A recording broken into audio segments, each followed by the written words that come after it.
او تاسو ته معلومه ده چې د فوج او لشکر د پاره مهم شی بیرغ وو او د لشکر افراد به پر بیرغ سره راټولېده.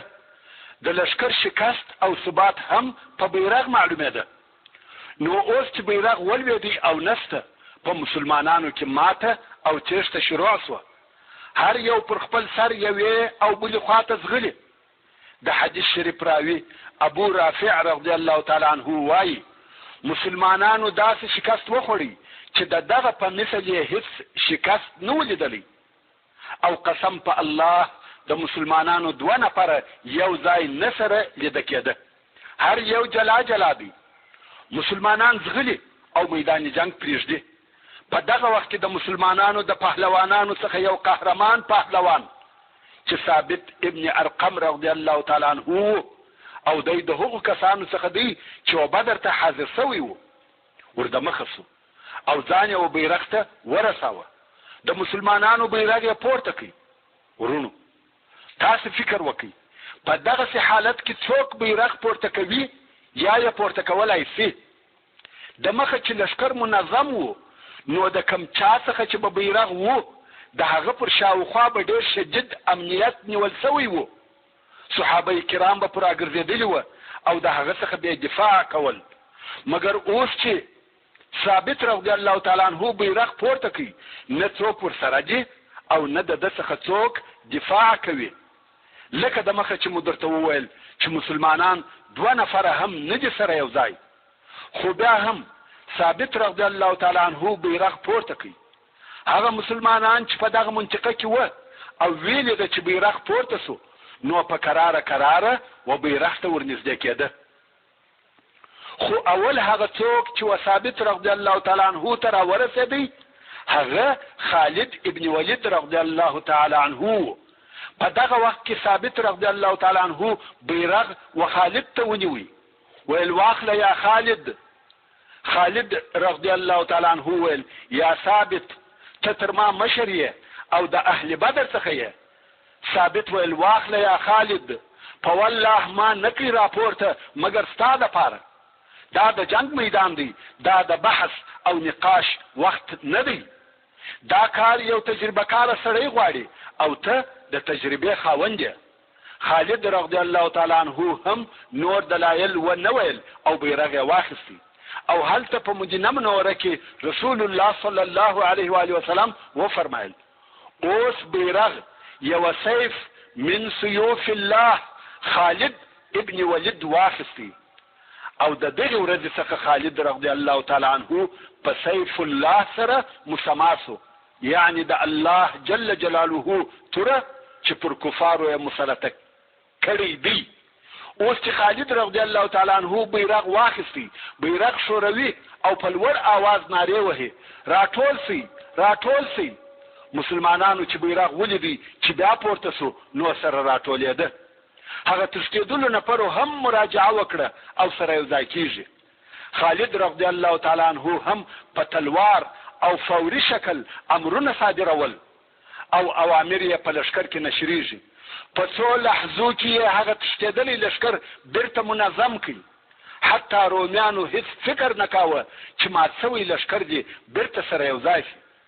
په څو لحظو کې دې هغه مات سوی او تښتېدلی لشکر بیرته سره راټول شي. دا د هیڅ چا وزړه ته نه لوېده. کوم وخت چې لشکر سره یو ځای او منظم سو، خالد رضی الله تعالی عنه امر وکړي چې د رومیانو پر لشکر یو ځای حمله وکړي. مسلمانانو هم پر رومیانو حمله وکړه. هغه په تعجب کې شوه. یوازې دا نه چې مات سوی لشکر سره راټول سو، بلکې په نوې حمله هم لاس پورې کړي. مسلمانانو په کفارو کې قتل او وژنه شروع کړه. امام بخاری د خالد ابن ولید رضی الله تعالی عنه څخه روایت کوي چې وایي د مؤته په ورځ زما په لاس کې 9 تورې ماتې سوې.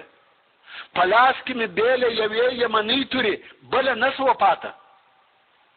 لکه څرنګه چې د مخه مو درته وویل رسول الله صلی الله علیه و آله وسلم هلته په مدینه منوره کې وخپلو اصحاب کرامو ته د جنگ حالات بیانول. او کوم وخت چې عبدالله ابن رواحه رضی الله تعالی عنه شهید سو او د مسلمانانو بیرغ ولوېدی، رسول الله صلی الله علیه و آله وسلم وفرمایل چې عبد الله شهید سو او بیرغ ولوېدی. دا نو رسول الله صلی الله علیه و آله وسلم د څه وخت د پاره چپ او ساکت سو. یقینا صحابه کرام ورخطا او غمجن دي. رسول الله صلی الله علیه و آله وسلم ته ګوري او هغه هم څه نه وایي، تر سترګو یې اوښکې بهیږي. خو هلته چې خالد ابن ولید رضی الله تعالی عنه بیرغ واخیستی، دلته رسول الله صلی الله علیه و آله وسلم وفرمایل اوس بیرغ سیف من سیوف الله واخیستی او جنگ شروع سو. واقعا هم په موته کې د مسلمانانو او روم ترمنځ ډیر شدید جنگ روان وو. دې جنگ تر ماښامه دوام وکړي او په رومیانو کې ډیر قتل او وژنه وکړه. مسلمانان په ډیر شجاعت او مړانه په صبر او تحمل د دغه لوی لښکر په مقابل کې ودرېده. رومیان په تعجب کې وو چې دغه کوچنی لښکر څنګه د دغه لوی او بې پایانه لښکر د حملو و مخته لکه د دریاب څپې چې را روانې وي طاقت کوي. کم وخت چې ماښام شو او دوه لښکره سره جلا شوه، د رومیانو هیڅ وزره ته نه لوېده چې دا په دوی څه وشوه. پس له هغه څخه چې روم کامیابه شو، خبره بیرته د دوی و ماتې ته واوښته. بیا نو په دغه شپه کې چې د مؤته د جنگ اومه شپه ده، خالد رضی الله تعالی عنه خپل حربي نبوغ ښکاره کوي. فکر کوي چې مسلمانان څنګه او په کومه طریقه سره د دغه ورتې او جال څخه خلاص کړي چې دوی پکښې لوېدلي دي، او دا یې حسول چې اوس یو جنگي چم او حیله پکار ده چې د دشمن په زړه کې هم بیره ور واچوي او هم مسلمانان په داسې قسم سره د میدان جنگ څخه وباسي چې د روم لښکر د دوی په شړلو او تعقیبولو پسې نشي. خالد رضی الله تعالی عنه په دې ښه پوهېدی که موږ بې له حیلې پر شا ولاړ شو، د روم لښکر په موږ پسې کېږي او په هغه وخت کې یو مسلمان هم ژوندی نه پاته کېږي. نو یې په دغه شپه ډېره لو عظیمه او با تدبیره نقشه جوړه کړه چې موږ باید پر شا ولاړ شو او نور وجن ته دوام ورنکو، چې په عربي کې انسحاب ورته وایي، او دا هغه کامیاب ترین انسحاب یا پر شاتګ دی چې په ټوله تاریخ کې مثل نشته. نو خالد رضی الله تعالی عنه په دغه شپه څه وکړه؟ ډېر کارونه یې وکړه. ټوله شپه تر سهاره پورې پر دغه خپله نقشه کار وکړي او ښه فکر یې پکښې وواهه. موږ پخوا هم درته ویلي وه چې د هغه وخت په جنګو کې لښکر پر 5 حصې ویشل کېدی، چې یوه حصه مقدمه وه چې دا به تر لښکر د مخه وه، بله حصه مؤخره وه چې د لښکر تر شا به وه، او بله حصه میمنه وه چې راسته طرف ته به وه، بله حصه میسره وه چې چپه طرف ته به وه، او یوې حصې ته قلب ویل کېدی چې دا حصه به د ټولو په مابین کې وه. د خالد ابن ولید رضی الله تعالی عنه د دغې شپې د کارو څخه یو دا و چې میمنه یې د میسره پر ځای ودرول او میسره یې د میمنه پر ځای. دارنګه قلب، مقدمه او مؤخره ټول د خپلو ځایو څخه سره واړول. بل یې امر وکړي چې ټولو بیرغو ته تغییر ورکړي. هغه بیرغونه چې د مخه په لښکر کې موجود وه او خلق پر راټولېده، د ټولو بیرغو شکل او رنګ ته تغییر ورکړي. او بیا یې د مسلمانانو څخه د سپرو یوه ډله امر کړه چې تاسې به په دغه شپه کې د مدینې منورې و طرف ته ولاړ شئ. کوم وخت چې ډېر ښه لرې ولاړاست، تر داسې اندازې چې موږ تاسې نه وینو او تاسې موږ نه وینئ، نو شپه به هلته تېره کړئ او سبا چې ورځ شوه تاسې به څه کوئ؟ د هغه په باره کې هم پوره تعلیمات ورکړه. هغه داسې تاسې به پر څو حصو تقسیم شئ. یوه حصه یا ډله به مو پس له نیم ساعته پر آسانو سپاره د مسلمانانو و لښکر ته راځئ، خو دغه راتګ به مو پر داسې لار وي چې خاورنه وي او ډېره دوړه کوي. خالد رضی الله تعالی عنه دلته د پاته خلقو سره د جنگ د 9 ورځې په سهار کې د جنگ دپاره آمادګي ونیول. کوم وخت چې سهار سو او اوس جنگ شروع کېږي، رومیان او کفار چې ورته ګوري نور نوي خلق دي او نوي بیرغونه دي. نوی خلق خو په دې ورته معلوم شوه چې د هر طرف خلق بل طرف ته تللي وه، نو نوی ورته معلومېده. کفارو سره وویل نوی خلق او نوی بیرغونه، موږ پر هغو 3,000 نفرو نسوای کامیابه کېدلی، او اوس د شپې و دوی ته نور کومک هم راغلی دی. کفار په دغه بیره او خوف کې وه چې د سپرو هغه اوله ډله را رهیده او پر داسې لار راځي چې ټوله خاوره ده او یوه لو دوړه را رهیده. که څه هم دوی لږ نفر وه، خو د لرې داسې معلومیږي لکه بل لښکر چې را رهي وي. خالد رضی الله تعالی عنه دا هم ورته ویلي وه چې رانږدې سئ د الله اکبر نارې وهئ. دغه ډله هم په لوړ آواز تکبیرونه وایي. دلته د مسلمانانو لښکر هم تکبیرونه ورسره شروع کړه. رومیان او کفار وارخطا سوه، ویل دا خو هغه دي نور هم پسې را رهي دي. لږ وخت وروسته بله ډله پر دغه ترتیب را رهیده، لږ وخت وروسته بله ډله پر دغه قسم را رهیده، او بیا بله ډله. د کفارو زړونه لویږي او وارخطا کیږي چې دا څه حال دی، لښکر په لښکر پسې را رهي دی. موږ په هغه اولو نفرو څه نه سوای کولی، او اوس دغه دونه لښکرې نورې هم را رهي دي. اصلا دغه راتلونکي نفر ډېر لږ نفر وه، خو په دوړو کې نه معلومېده، او د کفارو په خیال ډېر زیات نفر ورتله. دلته رومیان وارخطا دي. د بلې خوا خالد رضی الله تعالی عنه د هجوم او حمله امر وکړ. اوس نو د 9 ورځې جنگ شروع شو. ابو رافع رضی الله تعالی عنه وایي قسم په الله چې نن تر دغه ورځې د مخه او نن تر دغه ورځې وروسته دغسې شدید جنگ لیدلی دی. په ټول عمر بیا ما داسې جنگ ونه لیدی. تاسې فکر وکړئ چې دا به څونه شدید جنگ و. په دغه ورځ هم د خالد رضی الله تعالی عنه په لاس کې څو تورې ماتې سوې. د اوسپنې تورې د انسانانو پر سرو ماتېږي. دا به څنګه جنگ و؟ د پاره د دې چې د خالد ابن ولید رضی الله تعالی عنه په جنگ او قوت پوسو. خالد رضی الله تعالی عنه په جنگ او قوت کې ډېر ماهر او قوي پهلوان وو چې مثل یې ډېر کم پیدا کیږي. دی رضی الله تعالی عنه ډېر جګ او لوی سړی وو. پر آس چې بسپور وو، پښې به مځکې ته رسېدې. په ټولو مسلمانانو کې نه، بلکې په ټولو خلقو کې، که مسلمانان و که کفار، فقط دغه 2 نفره وه چې په 2 تورو یې جنګ کاوه. یو خالد ابن ولید او بل زبیر ابن العوام رضی الله تعالی عنه، چې په یو وخت کې به په راسته او چپه لاس جنگ او وهل کول. نور ټول خلق په یو لاس جنگ کوي، خو دوی په 2 لاسو جنگ کاوه.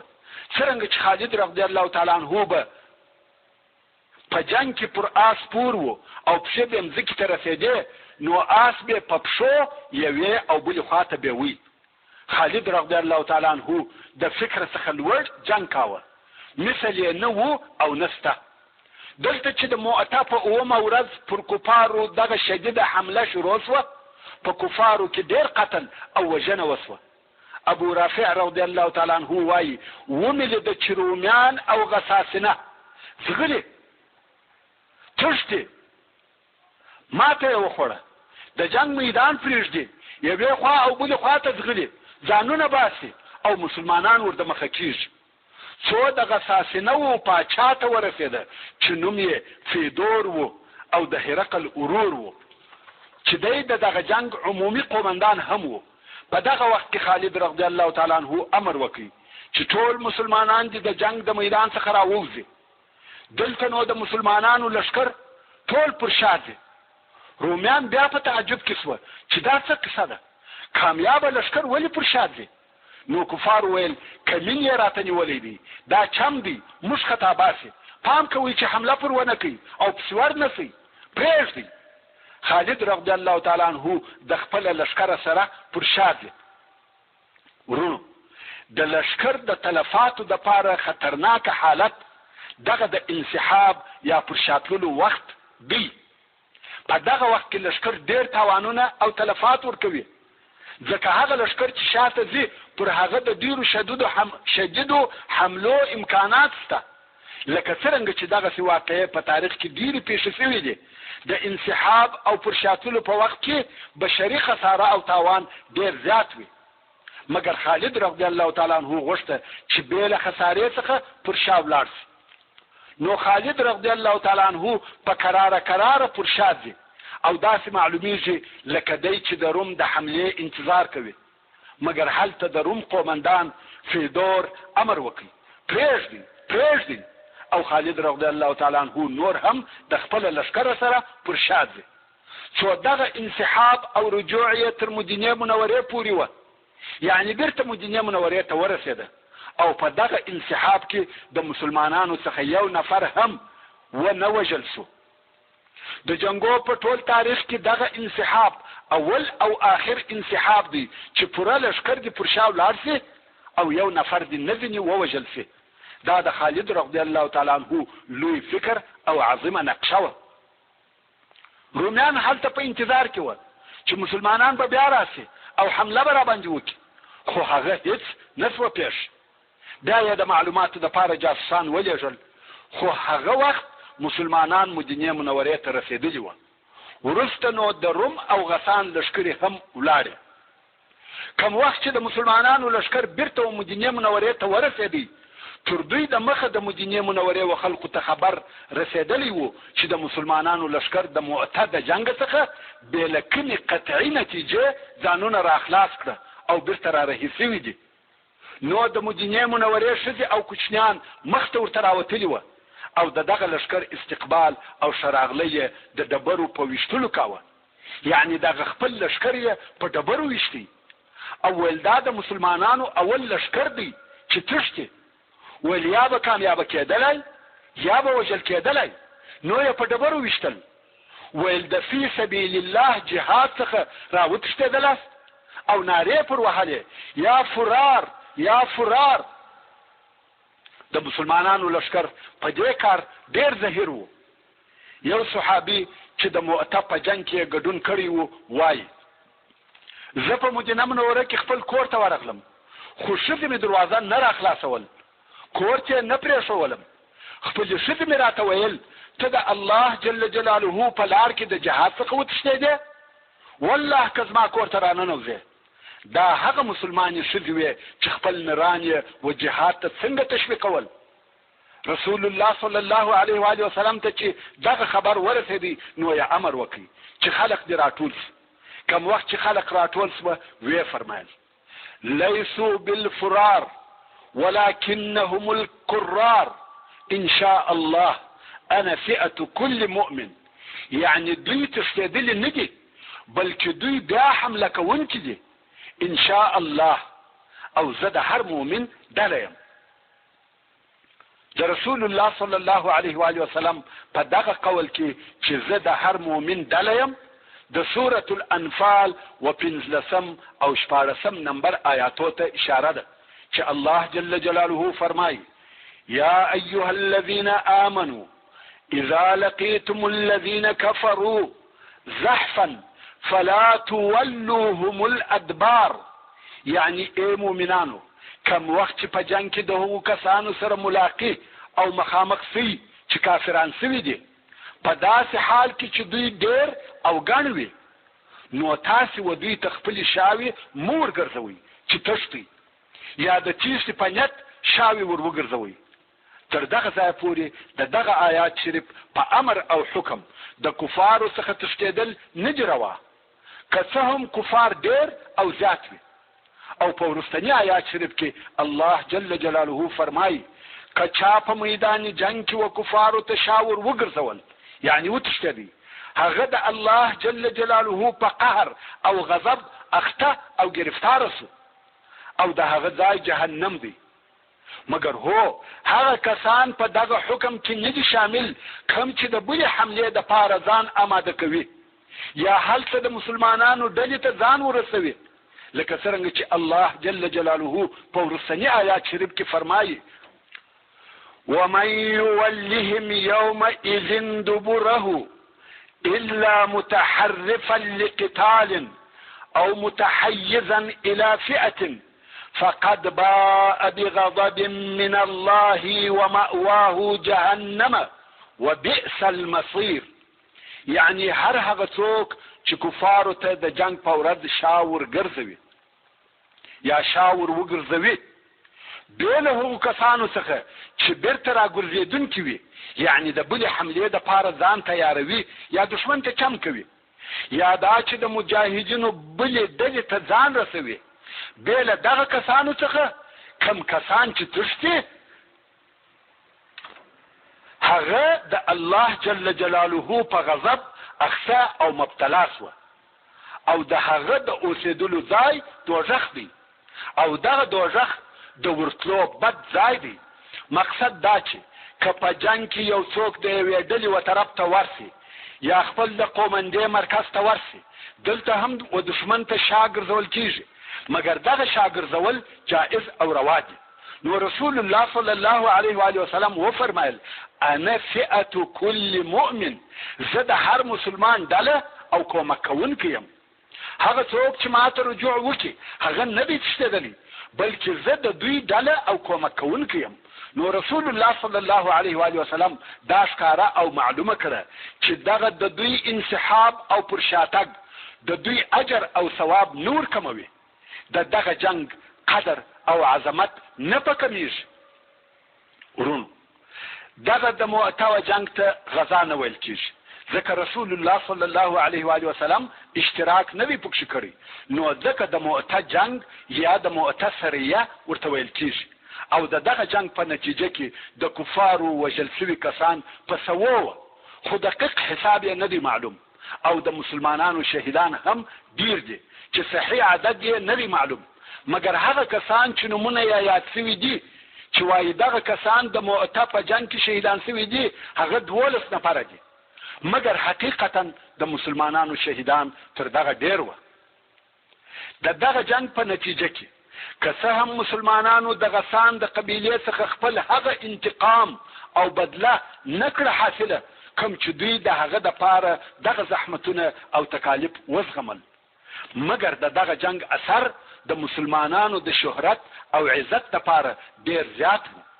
د مسلمانانو دغه جنگ عرب په حیرت او دهشت کې واچول، ځکه په هغه وخت کې روم د مځکې پر مخ هغه لوی دولت او عظیم قوت وو، او عربو داسې خیال کاوه چې د روم سره جنگ کول د خپل ځان بربادي او تباهي ده. او اوس د مسلمانانو دغه کوچنی لشکر چې ټوله شمیر یې 3000 نفره وو د رومیانو د هغه لوی لشکر سره جنگ کوي چې شمیر یې 200,000 نفره وو، او په لیدلو کې داسې معلومېدی لکه یو دریاب چې شروع یې معلومیږي خو د آخر او انتها یې هیڅ درک نه وي معلوم.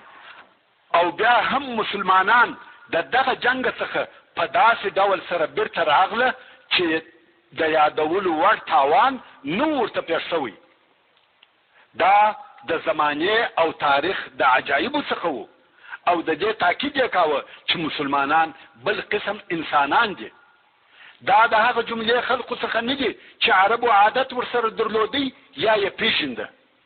دغه د مسلمانانو د ډلې کومک او تائید د الله جل جلاله د طرفه څخه کیږي، او د دوی لارښوونکی په حق سره رسول الله صلی الله علیه و آله وسلم دی.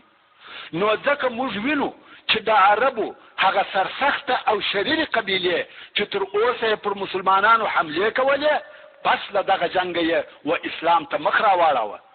د بنو سلیم، اشجاع، غطفان، زبیان، فزاره او نورې قبیلې مسلمانانې سوې، او دغه جنگ د روم سره د خونړیو جګړو شروع وه. دغه جنگ د روم د ښارو د فتح کولو دپاره مقدمه او تمهید و. دغه جنگ و چې په وروسته کې مسلمانان پر دې قادره کړه چې ډېرې لرې مځکې تر خپل تسلط لاندې راولي. هغه وخت چې رسول الله صلی الله علیه و آله وسلم په مسجد نبوي کې و مسلمانانو ته د جنگ حالات بیانول، پس له هغه څخه چې دغه مجلس څخه ولاړ شو، نو د جعفر رضی الله تعالی عنه کور ته ورغلی. تر دغه وخت د مسلمانانو لشکر په مؤته کې و، او مدینې منورې ته حال نه دی راغلی، خو رسول الله صلی الله علیه و آله وسلم د جعفر رضی الله تعالی عنه وکور ته ورغلی. دغه حدیث شریف روایت په خپل عبد الله ابن جعفر رضی الله تعالی عنه کوي چې دغه عبد الله په دغه وخت کې کوچنی وو او بیا په وروسته کې د مسلمانانو د لوی علماو څخه شو او دی. نو دغه عبد الله ابن جعفر رضی الله تعالی عنه روایت کوي چې د مؤته د جنگ په وخت کې رسول الله صلی الله علیه و آله وسلم زموږ کور ته راغلی او موږ د جعفر رضی الله تعالی عنه اولادونه پر راټول شو. موږ یې په غیږ کې ونیولو او په خپل رسول الله صلی الله علیه و آله وسلم ډیر شدید ژړل. کوم وخت چې د جعفر رضی الله تعالی عنه ښځې ولیده چې رسول الله صلی الله علیه و آله وسلم د دې اولادونه په غیږ کې دی ولیدي او ژاړي، ویل یا رسول الله آیا د جعفر د طرفه کم حال او خبر راغلی دی؟ رسول الله صلی الله علیه و آله وسلم وفرمایل جعفر د الله جل جلاله په لار کې شهید شو. د ښځې څخه لو چغه وسوه.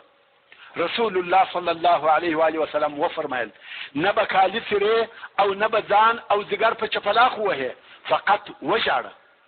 ورونو دا د رسول الله صلی الله علیه و آله وسلم د طرفه و موږ او تاسو ټولو ته لارښوونه ده چې د غم او مصیبت په وخت کې په پټه خوله ژړا جائزه او روا ده، مګر د کالو سرل، د ځان وهل، چغې او بغارې په لوړ آواز سره ژړا نه دي روا.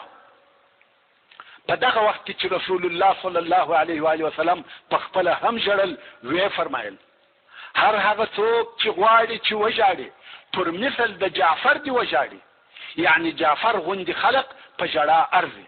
ورونو جعفر رضی الله تعالی عنه د شو او بهترینو مسلمانانو څخه وو.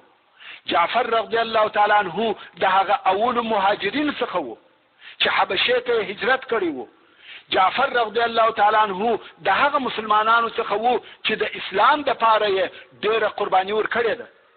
اسلام یې پر خپل ځان تطبیق کړی او عملي کړی وو.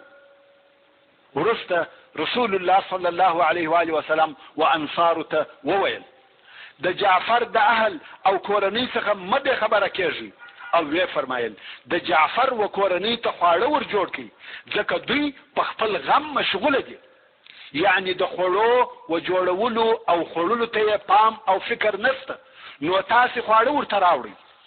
ورونو دا هم و ټوله امت مسلمه ته د رسول الله صلی الله علیه و آله وسلم لارښوونه ده او دغه د اسلام امر دی.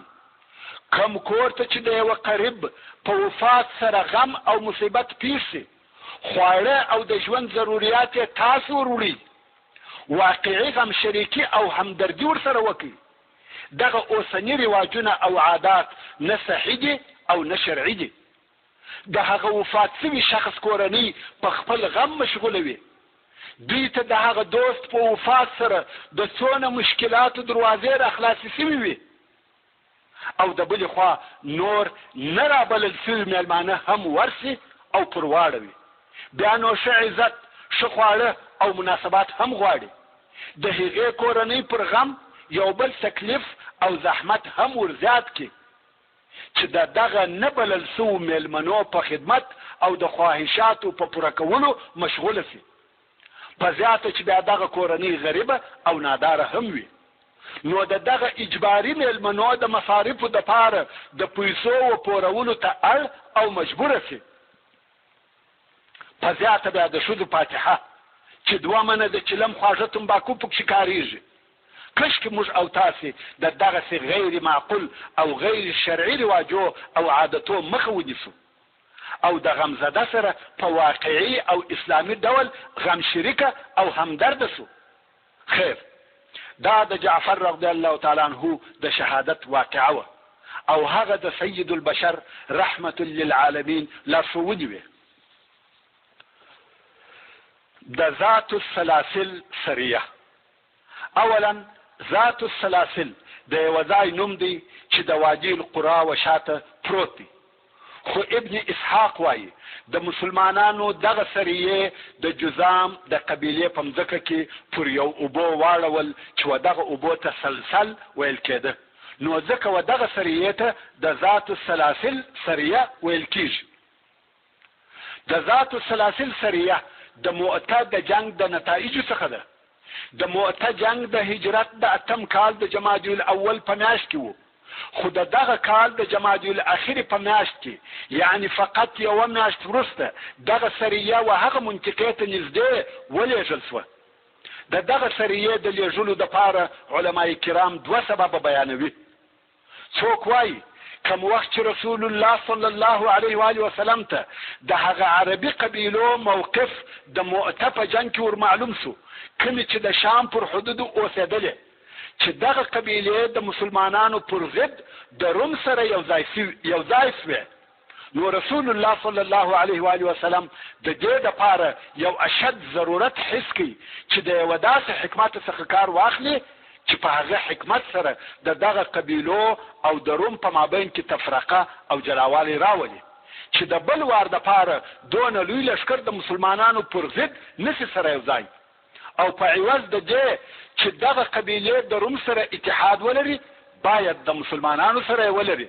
نو ځکه دغه نقشې د عملي کولو دپاره عمرو بن العاص رضی الله تعالی عنه اختیار کړي، ځکه د عمرو بن العاص رضی الله تعالی عنه د پلار مور په دغه قبیلو کې د بلی د قبیلې څخه وه یا د بلا د قبیلې څخه وه. نو یا عمرو بن العاص رضی الله تعالی عنه د مؤته تر جنګ وروسته د هجرت د 8 کال د جمادی الاخر په میاشت کې ورولېږي. او ځینې علما وایي د مدینې منورې استخباراتو رسول الله صلی الله علیه و آله وسلم ته خبر راوړي چې د قزاعه قبیلې خلق راټول کړي دي، غواړي چې پر مدینه منوره حمله وکړي. خو په حقیقت کې شاید دغه دواړه سبب موجود و. هغه اول سبب خو مو درته بیان کړي، اوس به دغه دوهم سبب په تفصیل سره درته بیان کړم. ورون هلته یوه قبیله وه چې د قزاعه قبیله ورته ویل کېده. دغه قبیلې چې و شام او د غسان و قبیلو ته نږدې ژوند کاوه، دغه قبیلې چې د موته په جنګ کې د مسلمانانو پر شاتله ولیده، نو د دوی هم و مسلمانانو ته امید پیدا شو. تیاری او آمادګي ونیول چې پر مدینه منوره حمله وکړي، او اوس په دغه کوشش کې وه چې غسان او روم هم دواړه تشویق کړي چې پر مدینه منوره حمله وکړي. و هغو ته یې وویل مسلمانانو ستاسې څخه ماته وخوړه او ولاړه، راسئ چې اوس موږ د دوی پر مرکز حمله وکړو. او اول هغه څوک چې په دغه کار یې شروع وکړه هغه د قزاعه قبیله وه. ورونو یوه فرق ته متوجه سي، د عربو یوه بله قبیله شته چې د خزاعه په نامه سره یادیږي، چې هغه اکثره مسلمانان او د رسول الله صلی الله علیه و آله وسلم متعاهدین دي او د مکې مکرمې پر شاوخوا اوسیږي. خو دغه بیا بله قبیله ده چې قضاعه ورته ویل کیږي، ټوله کفار وه او د شام پر حدودو اوسېده. نو دغه د قضاعه قبیله د مدینې منورې د حملې دپاره ځانونه تیارول، او په عین وخت کې دا کوشش هم کاوه چې روم او غسان دواړه د مدینې منورې د حملې دپاره راوپاروي. رسول الله صلی الله علیه و آله وسلم دغه حرکت څخه په تشویش کې شو او ویل که دغه موضوع دغسې پاتې سي او کفار ځانونه آماده کړي نو به د مسلمانانو دپاره لوی خطر وي، ځکه هغه 2 لکه لشکر چې په مؤته کې مسلمانانو ته شکست ورد نه کوي شاید اوس پر مدینه منوره راسي. نو رسول الله صلی الله علیه و آله وسلم غوښته چې دغه موضوع د مخه تر دې چې لوسي باید هلته په خپله زانګو کې مړه او فیصله سي، او قزاعه په خپل مقصد کې نسي کامیاب. دغه مقصد دپاره رسول الله صلی الله علیه و آله وسلم یو لشکر جوړ کړي چې پر قزاعه حمله وکړي. هغه قزاعه چې دغه اوس دغه لوی حملې دپاره ترتیبات نیسي. رسول الله صلی الله علیه و آله وسلم دغه لشکر مشر او قومندان عمرو بن العاص رضی الله تعالی عنه وټاکي. ورون خالد ابن ولید رضی الله تعالی عنه د مؤته په جنګ کې د مسلمانانو د لشکر امیر او قومندان شو. حال دا چې د اسلام فقط 4 میاشتې کېدې او اوس عمرو بن العاص رضی الله تعالی عنه د مسلمانانو د لشکر امیر او قومندان مقرره کیږي. حال دا چې د اسلام فقط 15 میاشتې کیږي. نو دا معلومه سوه چې په جنگ او د هغه په امریت کې دا خبره نه ده چې دا په اسلام کې مقدم او د مخه دی یا په اسلام کې ډیر وخت تیر کړی دی، بلکې خبره د لیاقت او استعداد ده. د دغه سریې د جوړولو په وخت کې رسول الله صلی الله علیه و آله وسلم وعمر بن العاص رضی الله تعالی عنه ته وویل یا عمر زه غواړم چې د یوې سریې یا ټولۍ قومندان دې وټاکم چې هم به غنیمتونه واخلي او هم به د الله جل جلاله څخه اجر او ثواب واخلي. مگر عمر رضی الله تعالی عنه وویل یا رسول الله قسم په الله ما د مال او غنیمتو د پاره ایمان نه دی راوړی. رسول الله صلی الله علیه و آله وسلم وفرمایل نعم المال الصالح لرجل الصالح، یعنی پاک او حلال مال د صالح سړي د پاره ښه دی. یعنی مال که د صالح سړي سره وي ضرر نه لري. د الله جل جلاله په لار کې به مصرف کې د جهاد، مدرسو، علماو، مسجدو، ساحانو، پلانو، شفاخانو، بلکې د عام مسلمانانو د مصلحت لپاره به مصرف کې. خو که د فاسد او فاجر سړي سره مال موجود وي بیا نو مضر او تاواني دی، ځکه د هغه د مصرف لارې معلومې دي. پر سینماو، پر شرابخانو، زناخانو، ظلم او استبداد، تکبر او خودنمایی، فخر او سیالیو د حق د منع کولو په لار کې استعمالیږي. بیا نو رسول الله صلی الله علیه و آله وسلم یو کوچنی لشکر جوړ کړي چې ټوله 300 نفره وه او د دغه لشکر قومندان یې عمرو بن العاص رضی الله تعالی عنه وټاکي. خو په دغه لشکر کې د صحابه کرامو مشران هم موجود وه.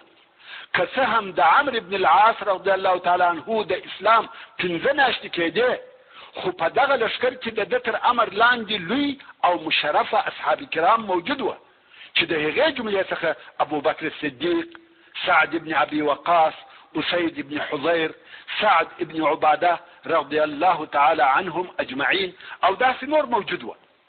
عمرو بن العاص رضی الله تعالی عنه د دغه لشکر سره د مقصد پر طرف حرکت وکړي. د شپې تک کوي او د ورځې پټیږي تر څو چې د قزاعه قبیلې ته ورنږدې شوه. خو دلته و عمر رضی الله تعالی عنه ته خبر راغلی چې قزاعه ډېر لوی او مجهز لشکر جوړ کړی دی.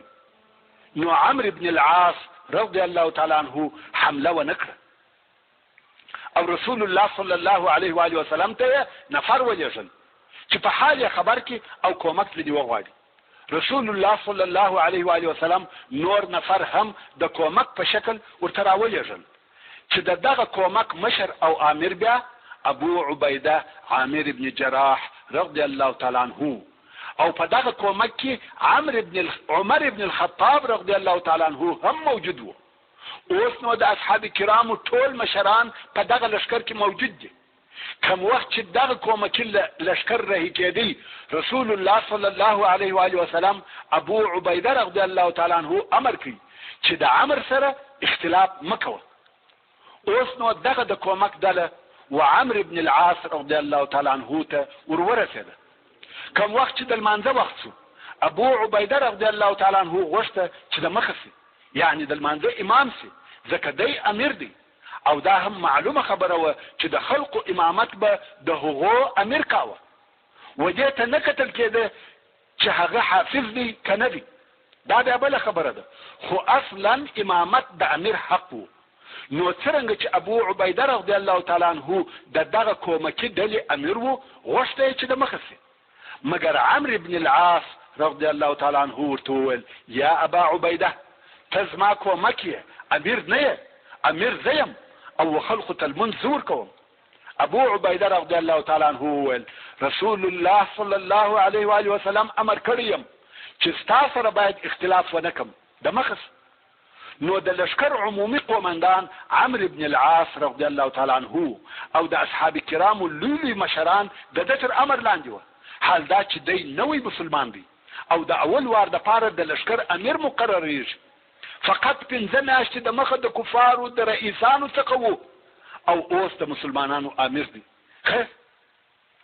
لشکر د قزاعه پر طرف ورهدي، د شپې تک کوي او د ورځې پټیږي څو بالکل و قزاعه ته ورنږدې شوه. اوس چې د دوی او قزاعه په مابین کې ډېره لږ فاصله پاته ده، شپه ده او ډېر شدید یخ دی. دا هغه شپه ده چې سبا حمله کېږي. خو په دغه شپه عمرو رضی الله تعالی عنه ټول لشکر د اور د بلولو څخه منع کړي. خلق د یخ څخه ډېر په عذاب شوه. تاسې پوهېږئ چې په دشت کې یخ ډېر شدید وي او دا منطقه چې د شام حدود دي ډېره یخه ده او بیا اور هم نه وي، نو خود ټول لشکر د یخ څخه په عذاب او تکلیف وو. د حضرت عمر فاروق رضی الله تعالی عنه د طاقته ووته او عمرو رضی الله تعالی عنه ته ورغلی، ویل یا عمرو خلق دې په تکلیف کړه، پرېږده چې اور بل کړي. عمرو رضی الله تعالی عنه ویل یا قسم په الله یو نفر به هم اور نه کړي بل. عمر فاروق رضی الله تعالی عنه په قهر او غصه بیرته ځینې راغلی. خیر شپه تېره شوه، سهار شو. په شپه کې پر عمرو بن العاص رضی الله تعالی عنه د جنابت غسل لازم شوی و. پس د استنجا څخه یې تیمم وواهه. حضرت عمر فاروق رضی الله تعالی عنه ولیدی چې عمرو تیمم وهي. ویل ولې تیمم وهي؟ عمرو ویل پر ما د جنابت غسل لازم شوی دی. عمر رضی الله تعالی عنه ویل اوبه موجود دي. عمرو ویل یا په اوبو غسل نه کوم. ویل څنګه غسل نه کوي؟ چې اوبه موجود وي تیمم نه دی روا. عمر رضی الله تعالی عنه ویل ډېر زورور یخ دی، غسل نسم کولای. خیر تیمم یې وواهه او خلقو ته هم په دغه تیمامه لمونځ ورکړي. اوس نو پر مسلمانانو دغه د کارونه نور هم درانه شوه. عمر ابن الخطاب رضی الله تعالی عنه ته قهر ورغلی، مګر بیا هم غواړي چې د ابوبکر صدیق رضی الله تعالی عنه سره مشوره وکړي. نو ویل یا ابابکر ته نه وینې چې عمرو څه کارونه کوي؟ ځکه عمرو رضی الله تعالی عنه نسبت و دوی ته نوی مسلمان و، د دین په کارو او مسئلو دونه نو خبر لکه دوی، او پر هغه سربیره په دین کې پر دوی امریت کوي او داسې مخالف کارونه کوي. نو ځکه مسلمانان دغه د په تصرفاتو نه وراسي. مګر ابوبکر صدیق رضی الله تعالی عنه چې په ټول عمر کې صدیق و وویل یا عمر په والله که عمر د دغه کار د پاره تر تا بهتر نه وای، رسول الله صلی الله علیه و آله وسلم به پر تا نه وای امر کړی. دغه د صدیق اکبر ژوند، عقیده او حالت و. د رسول الله صلی الله علیه و آله وسلم پر دغه اختیارېدو یې پوره اطمینان درلود. نو عمر رضی الله تعالی عنه د ابوبکر صدیق رضی الله تعالی عنه په دغه جواب چپ او ساکت شو. کوم وخت چې مسلمانان د سهار د لمانځه څخه فارغ شوه، نو مسلمانانو د عمرو بن العاص رضی الله تعالی عنه په امر د قزاعه پر قبیلې یو دم حمله وکړه. حمله ډېره شدیده او یو ځایي وه. د قزاعه د قبیلې هیڅ دا خیال او ګمان نه و چې مسلمانان دې پر دوی حمله وکړي. جاسوسانو یې هم خبر نه ورته راوړي. دا حمله ناببره وه. د قزاعه خلقو په تېښته شروع وکړه، بالکل د خپلې منطقې څخه ووته، خپله مځکه او قبیله یې پرېښول. مسلمانان په پسې دي، وژني یې، بندیان ځینې نیسي. په دغه وخت کې عمرو بن العاص رضی الله تعالی عنه امر وکړي چې پرېږدئ، ځینې راوګرځئ. دلته بیا مسلمانان ناراضه شوه، وایي موږ اوس پر کامیابه شوو، پرېږده چې بندیان ځینې ونیسو، ویې وژنو، هغه د دوی تښتې. عمرو رضی الله تعالی عنه ویل یا پرېږدئ او ځینې راوګرځئ. مسلمانان بیا د دغه امر څخه ناراضه شوه، ویل شاید ټول بندیان ونیسو، خو ده رضی الله تعالی عنه امر وکړي چې ځینې راوګرځئ. مسلمانان د امر د اطاعت سره سم راوګرځېدل او هغه شیان چې د قزاعه په قبیله کې موجود وه، لکه پسونه، اوښان او نور سامانونه چې دوی راوړای شوی، هغه په غنیمت واخیسته او د غنیمتو سره بیرته مدینې منورې ته راغله. کوم وخت چې لشکر مدینې منورې ته راورسېدی، مسلمانانو و رسول الله صلی الله علیه و آله وسلم ته د عمرو رضی الله تعالی عنه د اعمالو څخه شکایت وکړي چې د دوی سره یې داسې او داسې کول. رسول الله صلی الله علیه و آله وسلم عمرو رضی الله تعالی عنه راوغوښتي او ویل یا عمرو ولې دې خلق په تکلیف کړه چې د اور و بلولو ته دې نه پرېښول؟ عمرو رضی الله تعالی عنه ویل یا رسول الله زموږ شمیر او عدد لږ و، قزاعه او هغه کسان چې د دوی تر شا ولاړ وه که په موږ خبر سوي وای والله موږ ټول به وژلي وای.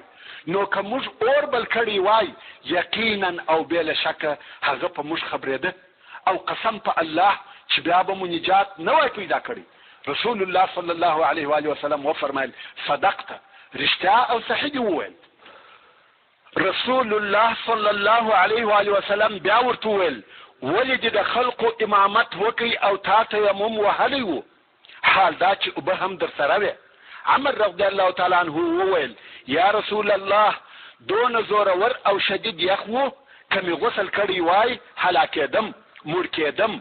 او الله جل جلاله فرمایي ولا تلقوا بأيديكم الى التهلكه، یعنی خپل ځانونه په هلاک کې ما اچوي. رسول الله صلی الله علیه و آله وسلم وفرمایل صدقت.